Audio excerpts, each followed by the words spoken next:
Have you ever wondered why your morning latte costs so much? Or why some countries seem stuck in poverty while others race ahead?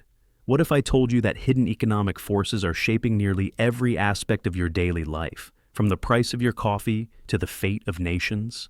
Welcome to the Undercover Economist, exposing the hidden economics of everyday life. I'm your host, and today we're diving deep into the fascinating world of economics that lurks just beneath the surface of our everyday experiences. Now, I know what you're thinking. Economics? Isn't that just a bunch of dry charts and graphs? But stick with me, because once you start to see the world through the eyes of an economist, you'll never look at it the same way again. We're going to uncover the secret economic forces at play in your local coffee shop, explore why some countries struggled to develop, and even learn how China transformed itself from an impoverished nation to an economic powerhouse in just a few decades. So grab your overpriced latte, and let's begin our journey into the hidden economics of everyday life. Let's start with that cup of coffee in your hand. Have you ever stopped to wonder why it costs so much? Sure, you might blame it on the fancy espresso machine or the barista's artful foam designs, but the real answer lies in a concept economists call scarcity power. Imagine you're rushing to catch your train on a busy Monday morning. You're desperate for caffeine, and there's only one coffee shop near the station. That coffee shop has what economists call scarcity power. They're the only game in town, and they know it. They can charge a premium because, let's face it, you're not going to miss your train just to save $1 on coffee. But it's not just about location. Coffee shops use all sorts of clever tricks to squeeze more money out of you. Ever noticed how there's always a small, medium, and large option? Here's a secret. The cost difference between sizes is often negligible for the coffee shop, but they can charge you significantly more for that extra ounce or two. And don't even get me started on the fancy syrups and toppings. These are all examples of what economists call price discrimination, charging different prices to different customers based on their willingness to pay. Now, you might be thinking, that's not fair. But from an economic perspective, it's actually quite efficient. The coffee shop is maximizing its profits, and you're getting your caffeine fix. The alternative might be no coffee shop at all, which would leave everyone worse off. But scarcity power isn't just about coffee. It's everywhere in our economy. Think about that must-have toy during the holiday season, or tickets to see your favorite band's farewell tour. Anytime demand outstrips supply, prices go up. It's the invisible hand of the market at work. Understanding scarcity power can help you navigate the economic world more effectively. Next time you're about to make a purchase, ask yourself, is this price high because the product is genuinely scarce or difficult to produce? Or is the seller exploiting some kind of artificial scarcity? For example, when you're shopping for a car, the dealer might tell you that a particular model is in short supply to pressure you into making a quick decision. But in reality, they might have plenty in stock. By recognizing these tactics, you can make more informed decisions and potentially save yourself some money. Now, let's zoom out a bit and talk about what economists call perfect markets. This is the economic equivalent of a utopia, a theoretical world where all buyers and sellers have perfect information. There are no barriers to entry or exit, and prices perfectly reflect the true cost of goods and services. In this perfect world, there would be no need for an undercover economist. Everything would be transparent, efficient, and fair. Prices would adjust instantly to changes in supply and demand. Resources would always flow to their most valuable use. It sounds great, doesn't it? But here's the catch. Perfect markets don't exist in the real world. They're a useful theoretical concept, like a frictionless surface in physics. But reality is much messier. Information is often incomplete or asymmetric. There are barriers to entry in many industries, and prices often fail to capture important costs or benefits to society. Understanding the concept of perfect markets is crucial because it helps us identify and analyze market failures in the real world. It's like having a blueprint of a perfect house. It helps us spot the flaws in the actual buildings we live in. For instance, let's consider the housing market. In a perfect market, the price of a house would perfectly reflect its value, taking into account factors like location, size, and condition.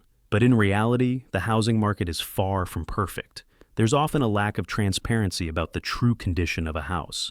Zoning laws and regulations can artificially restrict supply.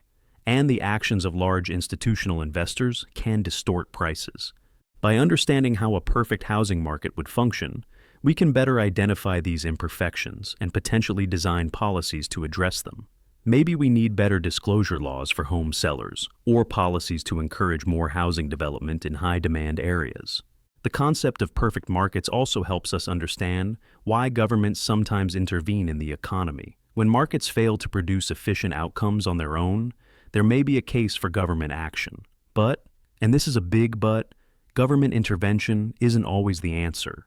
Sometimes the cure can be worse than the disease. This brings us to one of the most important concepts in economics: market failures. These are situations where the free market fails to allocate resources efficiently. Two of the most common types of market failures are externalities and information asymmetry. Let's start with externalities. An externality occurs when the actions of individuals or firms affect others who are not directly involved in the transaction. These can be positive or negative. For example, when you get a flu shot, you're not just protecting yourself, you're also reducing the chance of spreading the flu to others. That's a positive externality. On the flip side, when a factory pollutes a river, it's creating a negative externality by imposing costs on society that aren't reflected in the price of its products. Climate change is perhaps the ultimate example of a negative externality. When we burn fossil fuels, we're contributing to global warming, but the price we pay for gas at the pump doesn't reflect the long-term costs of climate change. This is a classic case of market failure. Left to its own devices, the free market will produce too much pollution because polluters don't bear the full cost of their actions. So, how do we solve this? One approach is to internalize the externality. That is, to make sure the price of a good reflects its true cost to society. This could involve imposing a carbon tax on fossil fuels, for instance. By making pollution more expensive, we create an incentive for firms and individuals to reduce their carbon emissions. Now, let's talk about information asymmetry. This occurs when one party in a transaction has more or better information than the other. The classic example is the market for used cars. The seller of a used car knows much more about its condition than a potential buyer. This can lead to a phenomenon economists call adverse selection, where lower quality goods drive higher quality goods out of the market. Here's how it works. Because buyers can't distinguish between good cars and lemons, they're only willing to pay a price that reflects the average quality of used cars. But at that price, owners of high-quality cars won't want to sell. So the only cars on the market will be lower-quality ones, which drives down the average quality, and the price buyers are willing to pay even further. It's a vicious cycle that can cause markets to break down entirely. We see similar dynamics in other markets, like health insurance. People who know they're likely to need a lot of medical care are more likely to buy comprehensive insurance, which drives up premiums and can make insurance unaffordable for healthier people. So how do we address these market failures? There's no one-size-fits-all solution, but some common approaches include regulation, taxes, or subsidies, and efforts to improve information flow. For example, laws requiring used car dealers to disclose known problems can help address information asymmetry in that market. Understanding market failures is crucial for making sense of many of the most pressing economic issues we face today, from healthcare reform to environmental policy. It also highlights the complex trade-offs involved in economic decision-making. Addressing market failures often involves costs as well as benefits, and reasonable people can disagree about the best course of action. Now, let's shift gears and talk about one of the most important economic questions of our time. Why are some countries rich while others remain poor? To explore this, we're going to look at two very different cases: Cameroon and China. Let's start with Cameroon. On paper, Cameroon has a lot going for it. It has significant natural resources, including oil and a strategic location in West Africa. Yet it remains one of the poorest countries in the world. Why? The answer lies in what economists call institutions, the rules, both formal and informal, that shape economic behavior. In Cameroon, these institutions are dysfunctional. Corruption is rampant. Property rights are weak. The legal system is unreliable. As a result, it's incredibly difficult to do business in Cameroon. Imagine you're an entrepreneur in Cameroon with a great idea for a business. Before you can even get started, you have to navigate a Byzantine bureaucracy. likely paying bribes along the way. If you manage to get your business off the ground, you have to worry about arbitrary taxation or even expropriation by government officials. And if someone violates a contract with you, good luck enforcing it in court. Under these conditions, it's no wonder that investment and entrepreneurship, the engines of economic growth, are stifled. People focus on short-term gains rather than long-term investments. Talent is wasted as the most ambitious individuals either leave the country or focus their energies on getting a piece of the corrupt pie rather than creating new wealth. This is what economists call a poverty trap. Bad institutions lead to poor economic outcomes, which in turn reinforce the bad institutions. It's a vicious cycle that's incredibly difficult to break. Now let's contrast this with China. In 1978, China was poorer than Cameroon. Today, it's the world's second largest economy. How did this happen? The short answer is that China changed its institutions. Under Mao Zedong, China had a centrally planned economy that stifled innovation and entrepreneurship. But starting in 1978, under the leadership of Deng Xiaoping, China began a series of economic reforms that gradually introduced market forces into the economy. These reforms started in agriculture. Instead of collective farms, families were allowed to lease land and keep the profits from their harvests. This simple change led to a dramatic increase in agricultural productivity. Similar reforms were then extended to industry. State-owned enterprises were given more autonomy, and private businesses were allowed to operate. China also opened itself up to foreign investment and trade, creating special economic zones where foreign companies could operate with lower taxes and fewer regulations. This brought in not just capital, but also new technologies and management practices. The results were staggering. Between 1978 and 2018, China's economy grew at an average rate of nearly 10% per year. Hundreds of millions of people were lifted out of poverty. Cities like Shenzhen transformed from fishing villages into global technology hubs. Now, it's important to note that China's economic miracle isn't without its problems. Income inequality has risen sharply. Environmental degradation is a major concern. And China's political system remains authoritarian, with significant restrictions on individual freedoms. But the contrast between China and Cameroon illustrates a crucial point. Institutions matter.